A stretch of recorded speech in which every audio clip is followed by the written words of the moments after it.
All right, so here's the deal.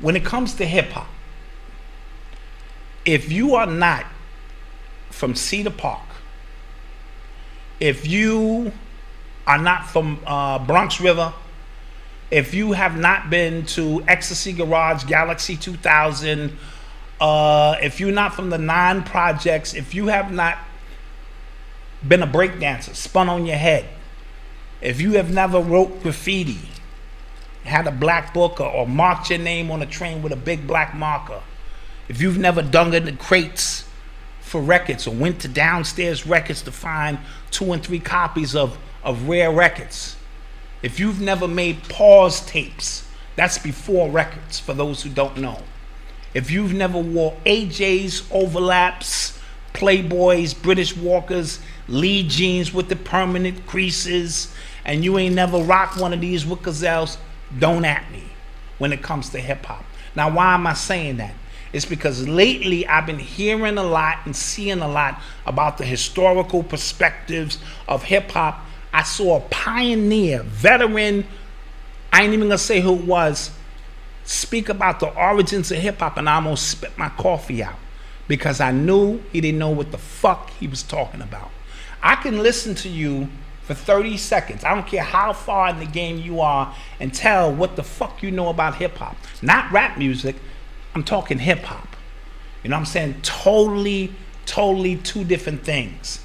And what's going on is they're getting ready to build this hip hop museum, right? There's a lot of lying going on in hip hop, a lot of deceiving going on in hip hop, a lot of misdirection going on in hip hop. And there are a council of elders who are keeping those lies alive because they have a vested interest in the lie based on where they are from a historical perspective. And one lie has to protect the next lie. So I have to keep your lie up so that my lie is validated and kept in order. Now, when it comes to rap records, the museum is going to be 100% accurate because you can't lie about rap records that came on. So from the point of rap records, building the foundation that's found. But the foundation in which hip hop, the actual foundation of it, is built on a lot of lies. And it's going to take somebody from within the circle. See, I can't come out and expose that because I'm not in the inner circle. I'm not in the circle of trust. I am looked upon, or will be looked upon, as a peon, an outsider who, you know what I'm saying, or a disgruntled rapper or something. It's going to take somebody from inside of the circle to go against all of that bullshit and give you the truth of who created hip hop, where it stands, who did what and who did not, where it cannot be refuted. And I say all of this because I'm not a hip hop historian. I'm more of a hip hop mystorian. I was tasked by the elders to bring an esoteric principle to what hip hop is. And it's esoteric, you know, that's inner, that's very small. So a lot of you don't know who I am, and you will never know who I am, right?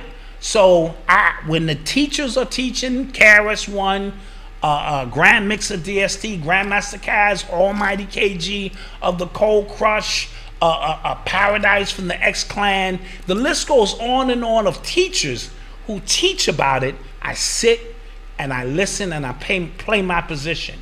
I just want to make sure that the work that I have been summoned to do, the small part that it is, that the ancestors are pleased, but I cannot sit around and allow, because there's a whole bunch of bullshit brewing right now about the culture, who did what, who should get credit for this. Don't include me of any of those conversations unless you understand what hip hop truly is, its origins, its spiritual, vibrational energy. I don't want to hear about rap music or none of that shit. That ain't got nothing to do with what I'm talking about. So I'm hoping that as we come upon the 50th anniversary, which is next year, that as we are opening up the portals to truth, that people can begin to lay down the truth because a lot of this has been built on lies. A lot of people have been taken advantage of. A lot of people didn't create what you think they created or started this and that. And we need that truth in order for hip-hop to take the next leap that it's required to do. We're going to need that truth to come out. And these stories, for me, are firsthand. I've been to Cedar Park. I live 5 blocks away from Cedar Park. Everything that I speak of, I'm drawn on personal experience. It's the reason I have the swag I have when it comes to hip-hop. I don't need second and third and tertiary stories to be told to me about the culture. And yes, I did put out an album on B-Boy Records in 1988, so that at least from a historical perspective, I can say I have a place there. So with that being said, I want you to have a great weekend. When you start hearing these wild stories about the origins of hip-hop and who started it and who should get credit, if they're not coming from a place that they understand its true origins, you need to disregard that. And don't include me in none of your debates. Don't include my clips in none of your shit to fortify your story. Please don't do any of that unless you have walked that walk that I walk, because it is what it is. With that being said, peace. We love you. All respect. We see you next week. You already know what it is. We love you. Peace. Peace. Okay. Drop the bomb on that.